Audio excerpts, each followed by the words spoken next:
en votre faveur, vous avez réussi. Que vous avez un beau pays, un pays très puissant, un pays qui peut jouer un rôle énorme au sein de l'Afrique et du monde. Et je vous fais le serment que d'ici la fin de mon mandat, vous allez voir un Congo nouveau, un Congo fort, un Congo puissant et prospère, un Congo qui va parler de l'Afrique à travers le monde entier.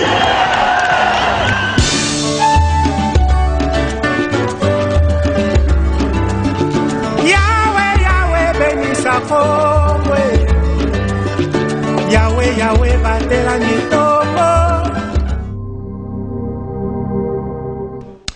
Bonjour à toutes et à tous et bienvenue dans votre magazine Ki Nani. Je suis encore très heureux d'être devant la caméra pour vous présenter le numéro de ce jour. C'est le moment de vous informer. Je vous donne quelques points essentiels de l'actualité. Hier, ça a été le lancement officiel de la campagne de vaccination du vaccin qui lutte contre la pandémie à Covid-19. À ce sujet, je tiens à vous informer que le ministre de Santé publique, le docteur Etienne Longondo, s'est vacciné lui-même et aussi l'ambassadeur de l'Union européenne en République démocratique du Congo. Toujours pour la campagne de vaccination, le docteur Etienne Longondo appelle tous les Congolais en général, en priorité les personnels soignants et les personnes âgées à partir de 55 ans de se faire soigner ou de prendre la vaccination contre la pandémie à Covid-19. Et puis, au niveau de l'Assemblée nationale, le Premier ministre Sama Lukonde et son équipe sont attendus ce jeudi pour la présentation du programme de ce gouvernement. Et sur ce même programme, le gouvernement de Sama Lukonde va bel et bien présenter le programme ou son plan d'action à l'Assemblée nationale. Passons maintenant à la Cour constitutionnelle. C'est aujourd'hui que l'élection se déroulait pour avoir un nouveau président de cette instance.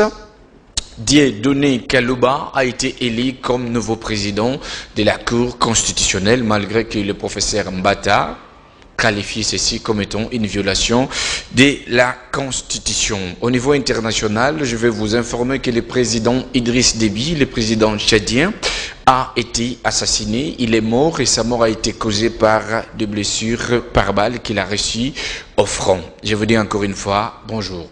Ce magazine continue sur ce plateau avec notre invité du jour. Il est le coordonnateur de la Ligue des jeunes du mouvement de libération du Congo à Kinshasa, répondant au nom de Ngongo Abba Zaki Patricien, à qui je dis bonjour. Bonjour. Très heureux de vous voir sur ce plateau. Merci beaucoup. Et je vous dis encore merci d'avance d'avoir quand même répondu à notre invitation. Je sais que vous êtes là comme notre invité du jour. Je vais passer directement pour vous administrer la toute première question. Malgré la durée de la nuit, le soleil finit toujours par apparaître. Ça a traîné, mais aujourd'hui nous avons le gouvernement Sama Lukonde composé de 56 warriors. Quelles sont vos critiques par rapport à cette nouvelle équipe de Sama Lukonde? Merci, cher journaliste, pour ta question qui est fondamentale. Il y a eu des agitations avant la sortie de ces gouvernements, mais moi j'étais parmi ceux qui disaient que un travail bien fait doit être fait avec patience et avec sérieux. Si nous regardons sur le plan de forme, je crois que le gouvernement Sama Lukonde a respecté certains principes. Nous avons vu qu'il y a au moins plus de 27% de femmes qui composent ces gouvernements. Mais ce 27%, il a fallu qu'il y ait 30% de représentativité de femmes. Mais mon frère, regardez, nous venons d'où pour aller où? Hier, nous avions eu des gouvernements à 4% de femmes, à 10% de femmes et à 15%. Si aujourd'hui, nous avons un gouvernement de 27% composé de femmes, moi, je trouve que c'est une fierté nationale où des gens aient pris des bonnes volontés aller applaudir. Et puis, il faut aussi avoir le quota de la jeunesse. Nous sommes à plus de 15% aujourd'hui, alors qu'hier, c'était catastrophique. On ne voyait que de mêmes figures hier. Mais aujourd'hui, nous sommes très heureux que des anciennes figures là n'existent presque plus, de ministres éternels n'existent presque plus. Nous avons de nouvelles énergies, nous avons de nouvelles personnalités qui puissent avoir leur temps pour nous concocter de de bonne cuisine, je crois que le Congo aura à gagner. Bon, par rapport à la présentativité de personnages qui composent ce gouvernement, est-ce quelque chose de bon peut-il y sortir? Je suis optimiste. Je suis en train de croire que tous les Congolais et Congolaises ont de valeur. Si seulement ils mettaient le Congo au centre de leurs préoccupations, je trouve que nous aurons quelque chose de bon. Mais je sais, et puis je suis aussi certain que le travail est dur à réaliser, mais avec un peu de volonté, avec le Congo comme le centre de nos préoccupations, nous allons sauver ce beau pays. Nous allons sauver ces beaux pays, effectivement. Bon, par rapport à la réalité que vivent les Congolais, précisément dans toutes les provinces de la République, avez-vous des suggestions à faire à ce nouveau gouvernement pour vraiment l'intérêt du peuple congolais en général? Vous êtes comme moi les habitants des quartiers qu'on appelle de bidonvilles. Moi, j'habite Mongafula où il y a des problèmes d'électricité, les problèmes du courant. Problème d'érosion aussi. D'érosion. D'insécurité. Je suis le coordonnateur de Lukunga 3, ça veut dire Mongafula en général. Tu peux passer voir Mongafula, tu auras que tes yeux pour pleurer. Je vous dis qu'il y a des problèmes. Je suis médecin pratiquant. Tu vas voir que dans un grand pays comme le Congo, un enfant mourir de l'anémie alors que ça n'existe presque plus ailleurs, un enfant qui meurt du paludisme alors que nous avons des tonnes et des tonnes de médicaments qui arrivent chaque jour, mais détournés par des fossoyeurs de la République. Je vous dis que les tâches sont immenses, mais comme je venais de dire, avec un peu de volonté, un peu du sérieux, l'orthodoxie dans la gestion, nous croyons que tous ces défis de l'eau, l'électricité, l'accès aux soins de santé primaires de qualité pour tous, la gratuité, la continuité de la gratuité de l'enseignement, l'accès à l'eau potable, je crois que le Congo aura à gagner et puis nous aurons enfin souri pour dire que nous ne sommes pas nés sur une terre maudite, mais une terre bénie par lui-même, le Tout-Puissant. Merci beaucoup. Dans votre intervention, vous venez de dire qu'il y a des tonnes de remèdes qui viennent pour que la population bénéficie des soins médicaux, mais qui sont souvent détournés. Bon, s'il faut parler du détournement, c'est-à-dire que ces détournements se déroulaient tout autour ou bien au sein du ministère de la Santé.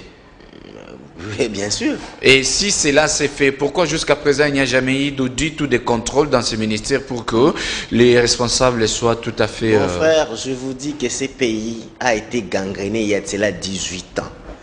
Des antivaleurs, de la corruption à grande échelle. Ça veut dire, aujourd'hui dans ces pays, hier, le 18 ans de la reine de Kabila nous a habitués à transformer des valeurs. Ça veut dire des mauvaises valeurs sont devenues des valeurs pour les Congolais. Tu vois que quelqu'un est en train de prendre le pot de vin, il le voit comme si c'était un acte normal. Marcher dans des arrêts de bus et consorts, tu verras, toi tu es en ligne, par exemple en banque, toi tu as rempli ton bordereau, mais tu vois que quelqu'un d'autre qui était derrière toi prend. Ça veut dire que les anti-valeurs étaient devenues des valeurs. Aujourd'hui où nous avons un nouveau régime, nous croyons que toutes ces valeurs-là, ces anti-valeurs, vont se transformer en valeurs pour qu'au moins que le Congolais, ces pauvres peuples, puissent se retrouver et dire que Dieu les a bénis avec un très beau pays et qu'ils sont aussi un peuple vaillant. Merci beaucoup. Avant qu'on évolue, avez-vous quelques suggestions, 2 ou 3, à faire à ce gouvernement pour l'intérêt de la population congolaise? Si je peux avoir des leçons, je sais qu'ils ont un travail compliqué parce qu'ils trouvent un système qui était tellement corrompu qu'on soit. Ils vont d'abord commencer par déboulonner ces systèmes-là, comme l'a annoncé le président de la République. Je vois que le travail est en train d'être fait. Vous remarquez, vous voyez le travail remarquable, même si c'est un travail humain qui ne manque pas de perfectionnement, de l'IGF. Je crois qu'avec ce travail de l'IGF-là, où le finance publique doit être bien contrôlé, un peu de volonté de la part du gouvernement, ça veut dire mettre au centre de leurs préoccupations l'intérêt supérieur de la nation, l'intérêt supérieur du peuple congolais. Je crois qu'ils vont résoudre rapidement le problème de gratuité de l'enseignement. On ne peut pas seulement parler de la gratuité, mais de la qualité aussi de l'enseignement, parce que l'avenir de ces beaux pays, l'avenir de ces grands Congos en dépend. Nous parlons aussi de l'accès à l'électricité. Ils doivent se mettre tous d'accord que ce sont des secteurs prioritaires. L'environnement, un secteur très prioritaire parce que, étant médecin, je vous dis qu'il y a plusieurs maladies où si on règle seulement le problème de l'environnement, on va empêcher que nos peuples puissent souffrir de plusieurs maladies ou pandémies. Mais il y a aussi le problème de l'accès à l'eau. Nous, le pays comme le Congo ne peut pas parler de l'eau parce que nous en avons en abondance. Le pays comme le Congo ne peut pas parler de l'électricité. Nous avons Inga, le grand Inga ici, qui a 3 ou 4 turbines qui fonctionnent. Qui est en train de ravitailler autant de pays. Des pays. Mais nous, le propriétaire, nous manquons de l'énergie. Il y a une étude de la Banque mondiale, il y a, je ne sais pas, 3 ou 4 ans, qui a prouvé que l'Ingala, si toutes les turbines sont en bon état, peut alimenter l'Afrique et une partie de l'Europe occidentale. Ça veut dire que nous avons la capacité, nous avons les atouts. C'est seulement qu'on mette un peu notre cerveau au service de l'État, au lieu de mettre notre cerveau au service des individus ou des poches. Je vous dis que le Congo ira de l'avant. Merci beaucoup, ça tombe bien, vous êtes du domaine médical. Est-ce qu'avez-vous déjà eu un temps de visiter l'hôpital de référence de Kinshasa à Mamayemo? Mais c'est scandaleux. Non, je vous ai juste posé la question de savoir si vous aviez déjà eu le temps d'y visiter. Oui, plusieurs fois, j'ai fait mes stages, mes différents stages de parcours en médecine là-bas. Donc, je connais bien. Bon, par rapport aux normes de la médecine et ce qui se passe là-bas, suivant la prise en charge de malades, comment est-ce que vous trouvez? Il y a l'incompatibilité ou bien il y a tout à fait une technicité stabilisée? Vous savez, il y a un de notre maître, le plus grand maître même de la médecine. Il s'appelle Hippocrate. Hippocrate, il a ce qu'il a mis en œuvre, le serment d'Hippocrate. Mais après, il a écrit aussi les testaments d'Hippocrate. Avant de dire serment d'Hippocrate, il faut voir les testaments d'Hippocrate. Hippocrate a essayé d'expliquer comment doit être un médecin avant d'aller toucher les malades. Il doit avoir un bon point, bien parfumé. Sa famille ne doit s'inquiéter de rien. Ça veut dire l'ensemble de cette histoire-là. Et puis il lui dit maintenant, comme tu as toutes ces histoires-là, tu dois maintenant faire ceci, cela et consort. Sur le plan de la conformité, les bâtiments existent à Mamayemo. Mais c'est sur le plan de la faisabilité. Est-ce que les moyens suivent? Je vous dis non. Vous allez voir qu'il y a des choses où, dans plusieurs années que j'ai fait en étudiant la médecine, on ne me l'a pas dit. Que je devrais avoir une grosse souris passée dans une chambre de malade. Que je devrais avoir une couveuse où il y a les fourmis qui sont dans une couveuse où on devrait recevoir le nouveau-né. Vous comprenez un peu? Est-ce que là, c'est les problèmes de médecin directeur? Les responsabilités sont partagées. Nous ne devons pas seulement épingler les responsabilités de médecins, mais nous devons aussi épingler les responsabilités de l'État. C'est pourquoi je venais de vous dire, mon cher frère, qu'une fois que toute personne, dans quelque part où il se trouve, il met seulement le Congo au centre de ses préoccupations, toutes ces choses-là n'existeraient plus. Un médecin directeur d'une grande institution hospitalière comme Mamayemo, s'il se dit seulement que je dois commencer quelque chose, le peu de moyens qu'il a, le peu de recettes qu'il prend là, il peut faire quelque chose et améliorer en bon, même si c'est un travail délicat en regardant les niveaux que Mamayemo se trouve aujourd'hui. Merci beaucoup. Je tiens à signaler à ceux qui nous ont pris en cours de diffusion que je suis avec M. Ngongo, Patricien. Il est coordonnateur de la Ligue des jeunes du mouvement de libération du Congo, MLC en sigle, pour la ville de Kinshasa et aussi Lukunga 3. Parlons maintenant de la nomination de Mme Eve Bazaïba comme vice-premier ministre chargé de l'environnement. Est-ce mérite-t-elle vraiment ce poste par rapport à ses compétences et sa technicité? Aucun ignore que Mme Eve Bazaïba, c'est une dame chevronnée. Elle a, je pense même, on dit, on ne peut pas vous donner une grande chose si vous étiez incapable de diriger des petites choses.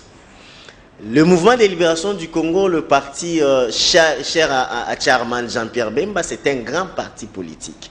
Une école de formation formidable. Un grand parti politique qui est souvent accusé de corruption, des antivaleurs, ainsi de suite. Vous savez que même dans votre maison, vous avez 10 enfants, il y a aussi ceux qui se rebellent, ça veut dire qui se font tropicaliser. Je ne suis pas là, je prends la généralité. Nous sommes parmi une école politique qui a formé beaucoup plus de politiciens au Congo. Et puis des politiciens de qualité, même si après, ils se sont fait tropicaliser. Mais Madame Eve Bazaïba a géré ces partis pendant plusieurs années à l'absence du président. Vous savez, notre président était injustement arrêté. Nous étions restés presque orphelins ici en République démocratique du Congo, si ce n'était pas cette dame-là. Vous savez combien de corruptions elle a rejetées. On l'a proposé plusieurs fois. Si elle voulait être ministre, elle devrait déjà être ministre il y a longtemps. Parce que vous connaissez le régime passé. Pour débaucher, ils étaient experts en débauchage. Quel régime qui débauchait le politique? Régime de Kabila, bien sûr. Vous êtes journaliste il y a longtemps. Je vous connais il y a longtemps. Je vous dis que le régime de Kabila était des régimes spécialisés en débauchage. Madame Eve Bazaïba a résisté durant plusieurs années à des corruptions. Et elle-même nous disait, il faut être fier de manger Kiboko, hein, Boko Boko, ça veut dire Mantembele Bacha, Mafoute et consort, mais en étant en paix, qu'aller manger sur une table de roi, mais en étant menotté. C'est une grande dame avec une intelligence qu'on ne peut pas prouver dans ces pays. Nous croyons qu'elle a des compétences possibles pour qu'elle puisse bien gérer ses ministères. Et puis n'oubliez pas, elle a un mandat du parti, du mouvement de libération du Congo. Donc le mouvement de libération du Congo mettra des mécanismes nécessaires pour soutenir ses ministres. Nous n'avons pas que Mme Eve Bazaïba, nous avons maintenant le ministère de la Santé qui va être dirigé par le docteur Jean-Jacques Mbungani, qui est un excellent médecin qui a prouvé plusieurs fois en Europe et consort. Nous avons la vice-primature de l'intérieur par le professeur Molipo. Ça veut dire que le mouvement de libération du Congo, et puis nous avons le coach des grands coachs, le chairman Jean-Pierre Bemba, qui va mettre des mécanismes que nos ministres puissent donner le maire d'eux-mêmes pour que le Congo puisse être dit autrement. Ça ne sera plus le Congo de ceci, de cela, ça sera le Congo des valeurs où l'orthodoxie sera comme valeur principale. Bon, dans quelques secondes seulement, Eve Bazaïba mérite-t-elle à ces postes, oui ou non? Oui, bien sûr. Merci beaucoup. Je vais revenir un tout petit peu en arrière, c'est en 2019. Oui. Le moment de l'investiture du président Félix-Antoine Tshisekedi Tshilombo, oui, à la tête de ce pays, notre très chère la République démocratique du Congo, Madame Eva Bazaïba a fait des déclarations. Dans son speech, j'ai retenu 3 ou 4 mots. 1. Félix Atekimboka. 3. 2 plutôt. Félix Azakolala. 3. Félix Andimi cadeau empoisonné. 4. Le MLC ne peut jamais collaborer avec Félix Tshisekedi. Aujourd'hui, qu'elle est nommée maintenant vice-premier ministre, chargé de l'environnement, Félix Azakolala ou bien Lamouki déjà? Merci pour cette pertinente question, mais je vais le répondre aisément. Il faut savoir que nous sommes dans un terrain politique où il y a des enjeux qui évoluent, où il y a des concepts qui sont utilisés à des moments précis. Tout ce que vous avez dit à propos de Mme Eve Bazaïba, je ne l'ai pas suivi moi personnellement. C'est pourquoi je ne peux pas répondre avec honnêteté et exactitude, mais je vous réponds clairement. Quand c'est le premier politicien à aller rencontrer Félix Tshisekedi, une fois qu'il a dit lancer le problème, le concept union sacrée de la nation, c'était le chairman Jean-Pierre Bemba. Au sorti de son audience avec le président de la République, qu'est-ce qu'il avait dit? Il a dit, partout où on parlera Congo, je serai là. Comme c'est lui qui est notre leader, comme c'est lui qui est le numéro 1 de notre parti, où nous suivons sa vision, nous suivons ce qu'il est en train de donner comme des principes de gestion, nous soutenons sa vision et puis nous disons que Mme Eve Bazaïba n'est pas allée comme personnalité Bazaïba. Il est allé comme membre du mouvement de libération du Congo. Okay, la personne qui engage le mouvement de libération du Congo. Prenons vos réactions à travers ces paroles-là. Oui. Mme Eva Bazaïba est partie au gouvernement, pas en tant que Bazaïba, mais en tant que représentante du mouvement de libération du Congo. Bon, le moment où elle a fait cette déclaration, elle l'a fait en tant que Eve Bazaïba ou en tant que représentante de ce mouvement, le MLC? Vous savez, en politique, on a 2 casquettes des réactions. On peut faire une réaction en tant que personnalité politique. Tu ne peux pas enlever ça de Madame de Fer, Eve Bazaïba. on peut le faire en tant que secrétaire général du mouvement de libération du Congo. Je venais de vous dire que j'aurais du mal à répondre à cette question avec honnêteté et certitude parce que je n'ai pas suivi cet audio ou vidéo là que Mme Bazaïba disait tout ce que vous dites. Mais ce que je dois vous rassurer, c'est que le président de la République a invité son frère Charman Jean-Pierre Bemba pour venir l'accompagner dans cette lourde charge. Parce que lui-même a géré pendant 2 ans avec ces caciques-là, avec ces fossoyeurs du FCC. Vous avez vu le résultat. Le résultat est pire les résultats étaient pires qu'il y a 18 ans. Pourquoi? Parce que tous ces gens-là faisaient en sorte que le président de la République ne puisse pas réussir sa mission. Lui, étant visionnaire aussi, il a compris que non, dans de tels combats, je dois appeler des grands messieurs, des grands généraux. Je dois faire appel à un grand général qui est le Charman, un grand combattant qui est le Charman Jean-Pierre Bemba Gombo. Il a fait appel à lui, le président a répondu à sa préoccupation et puis le président a accepté de l'accompagner dans cette lourde charge. Parce que lui-même a dit, partout où on parlera du Congo, je serai là. Merci beaucoup. Partout où on parlerait du Congo, je serai là. Ça a été la phrase du leader du mouvement de libération du Congo, Charman Jean-Pierre Bemba Gombo. Bien avant de continuer avec notre invité, j'ai quelques dossiers sur cette table. Là, je m'en vais directement dans le Congo central. Tracasserie routière. Molobeli pasi nakotika la kolobati na kolobati nati. En tout cas, tout ça a besoin de mboka ibonga, mboka ikiliboso. Makambo changé. Tracasserie routière na matadi eleki. Ba chauffeur bazo nyokwama. Et ils ne sont même plus à l'aise de bien faire leur travail.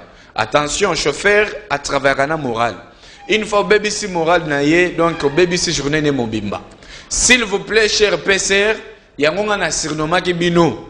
PCR les sous-soutés comme PCRT. Au lieu de police de circulation routière, comment on a eu police de circulation et tracasserie. Changement de mentalité. À part ça, je n'ai jamais vu un Congolais à Longwe Congo, à quel Liban, topé Inde, à investir, et puis à Bandako Nyokola, ba Indien na Libanais na Mboka na Bango. Jamais. Mais biso awa ba Libanais ba combien Nyokola ba Congolais.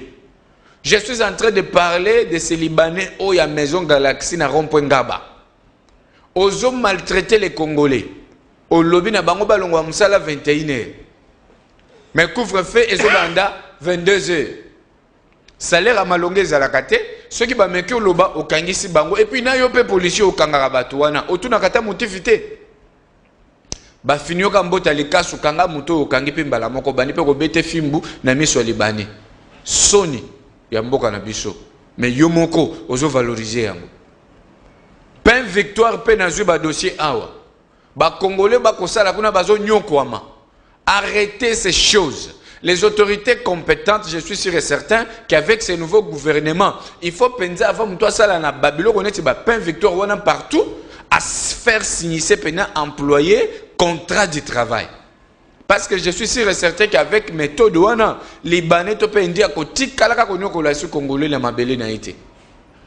Je suis ensemble avec vous partout au bomoni kantivaler ezali numéro est affiché na sewana. Benga pasi molobeli je vais intervenir parce que souci na ngeza ke mboka ebonga et surtout gain ya peuple congolais ezala respecter na république na biso parce que za mboka na biso. Eza mboka ya Libanais te ba india te za ya biso moko. Congo ya Lumumba, Congo ya Kasavubu, Congo ya Kimbangu, Congo ya Mobutu Sese Seko, Congo ya Laurent Désiré Kabila, ya Joseph Kabila, ya Félix Tshisekedi, ya Vital Kamerhe, ya Jean-Pierre Mbemba, ya Moïse Katumbi, ya F. Bazaïba. Donc bonjour collation ba Congo l'été. Je viens avec notre invité du jour. La gestion de Félix Tshisekedi depuis le 24, voulais dire janvier 2019 jusqu'à nos jours. Cette gestion est-elle positive ou négative? La gestion du président de la République, Félix Antoine Tshisekedi Tshilombo, n'est pas parfaite. Pourquoi? Parce qu'il faut regarder, il a trouvé le Congo à quel état? Il a trouvé le Congo, la justice inféodée, l'armée tropicalisée, les fonctionnaires ou la corruption gangréné même le système le plus digne de l'État. La finance publique, la Banque centrale du Congo, ça veut dire qu'il avait trouvé un pays en lambeaux. Qu'est-ce qu'il fallait faire? Il fallait d'abord commencer à comprendre les systèmes. Commencer à comprendre le système où les gens, pendant 18 ans, ont dégradé l'enseignement pour qu'ils puissent régner. Vous connaissez les systèmes qui étaient avant, les systèmes 5000, 8000, ça s'est passé même aux universités. Moi, j'étais à l'université de Kinshasa.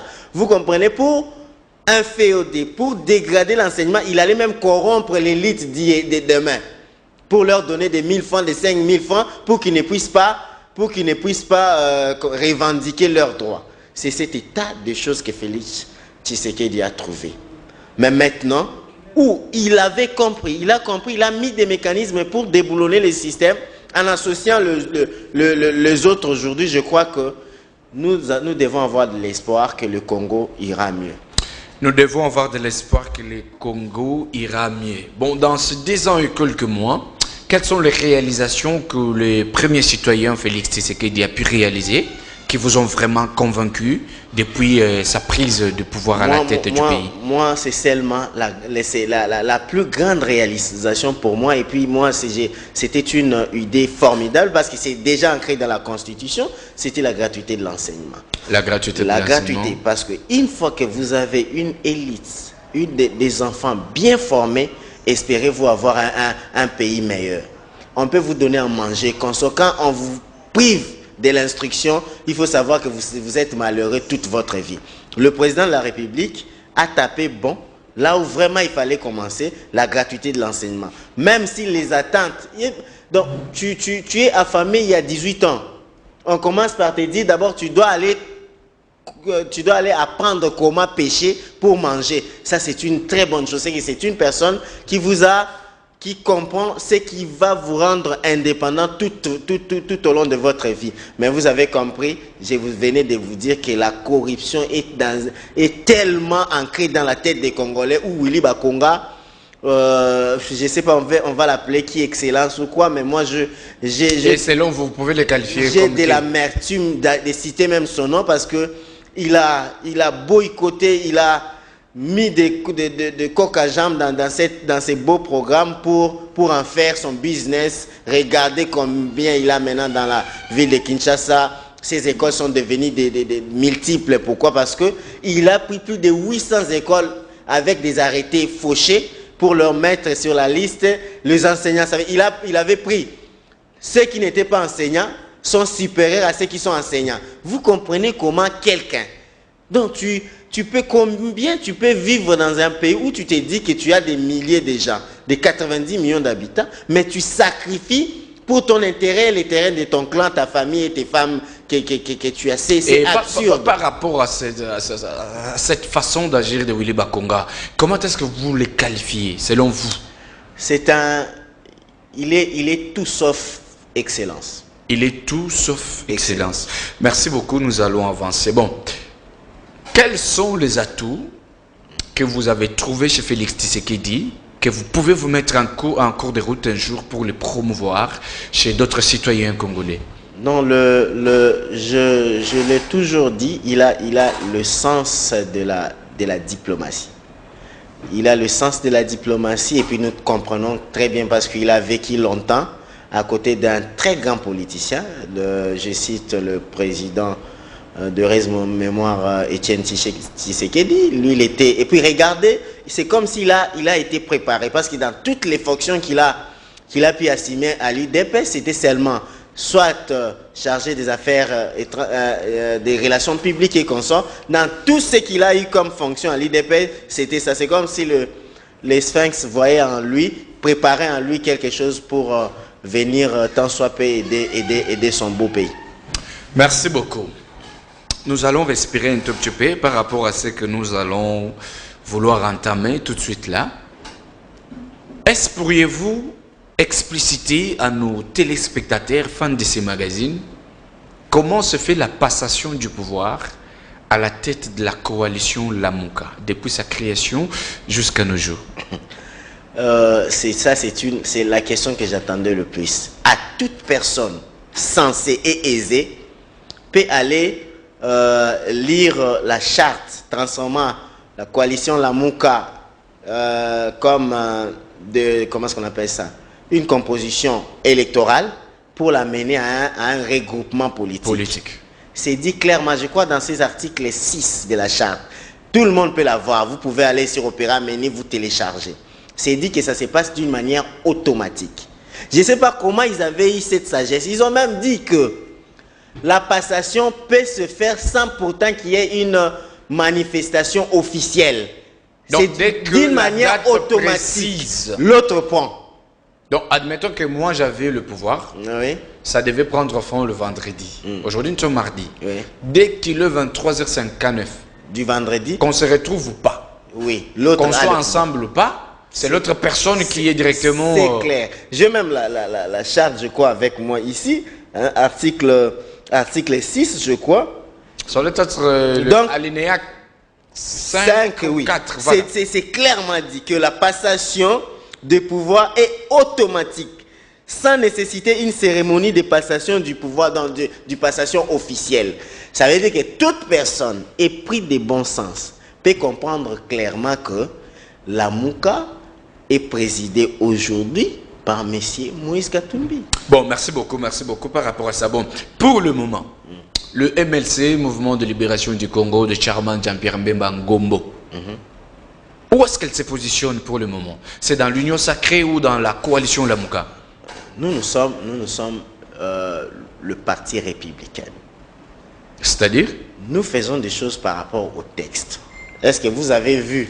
Et puis, pour enchérir encore, par rapport à cette charte, la charte a dit ceci, que toute personne, toute autorité, ça veut dire les composants du présidium, peut prendre des engagements à son nom propre ou au nom de son parti politique. Ça veut dire la charte, comment on appelle, autorise l'autonomie des partis politiques. Ça veut dire Jean-Pierre Bemba n'était pas allé à l'Union Sacrée ou répondre à l'appel du chef de l'État en tant que président ou présidium de la Mouka. Non.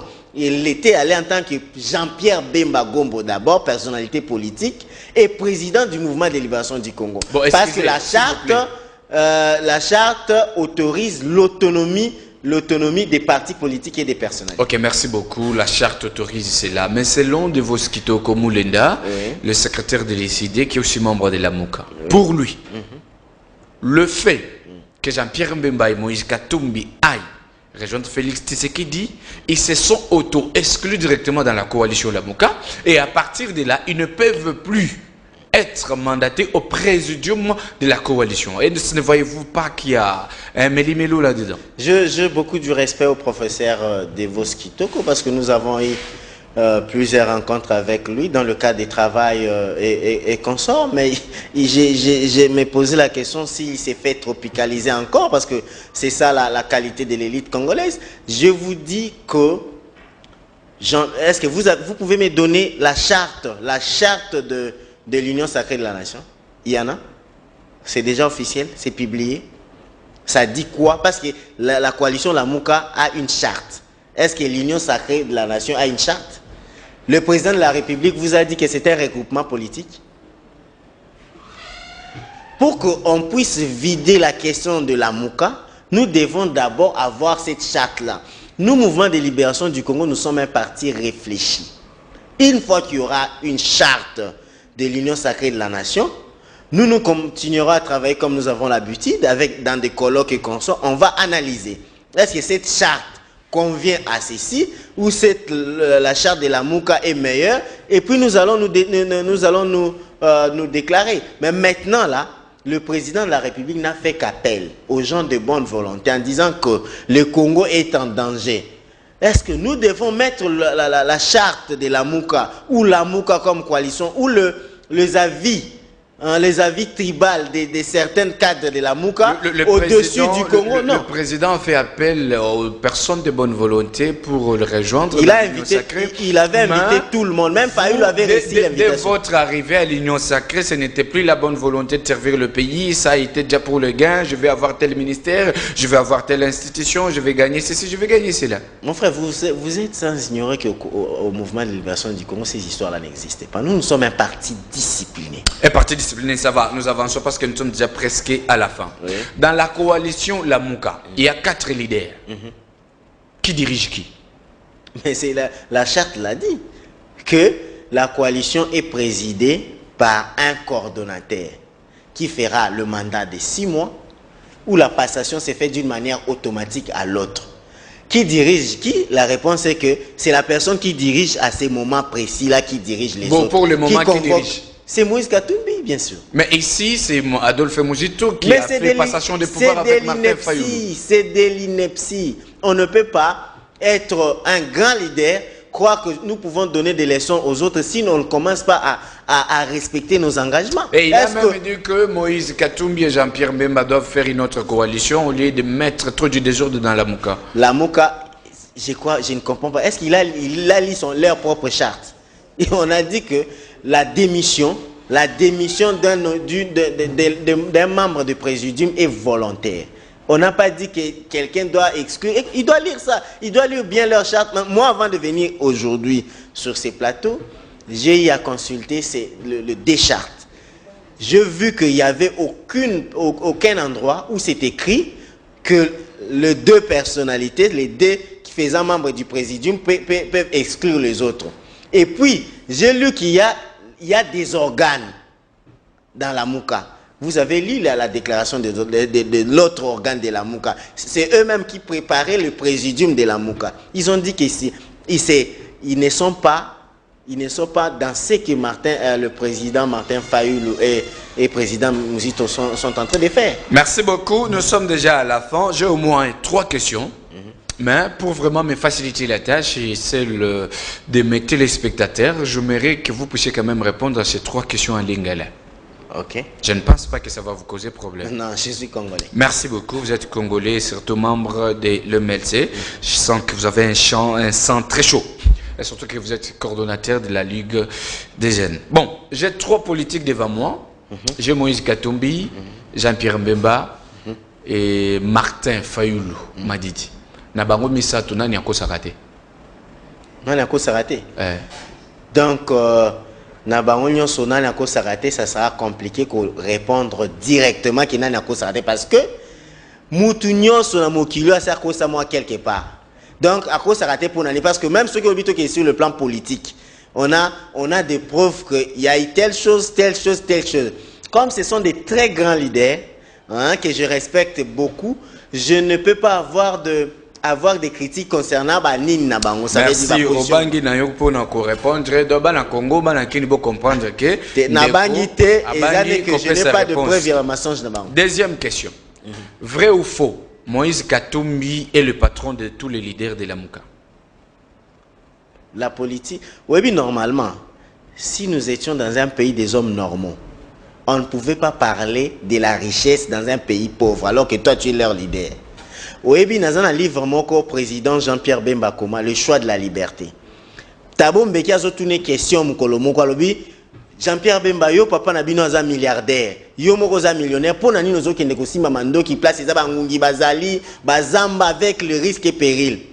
Jean-Pierre Bemba a répondu Balobi et que ça langa soni soki bazobenga nga leader. Mais nga moko naza millionnaire na olia ba shawama ba nini, mais mon peuple est en train de mourir. Yangonde na créé mouvement de libération du Congo na kende ko libérer bango. Merci beaucoup. Ça c'est une réponse qui m'a toujours. Bon, question ya Souka Poto Kabwana, journée à Lélio. Selon faisabilité, il y a honorable Martin Fayulu Madidi, député national. Sur 10, aux autres côtés, combien? Aza député national, Aza député national à côté d'une assemblée, Naïbi te ceux qui ont parlé dans la législative, Oyoto ou Eleka.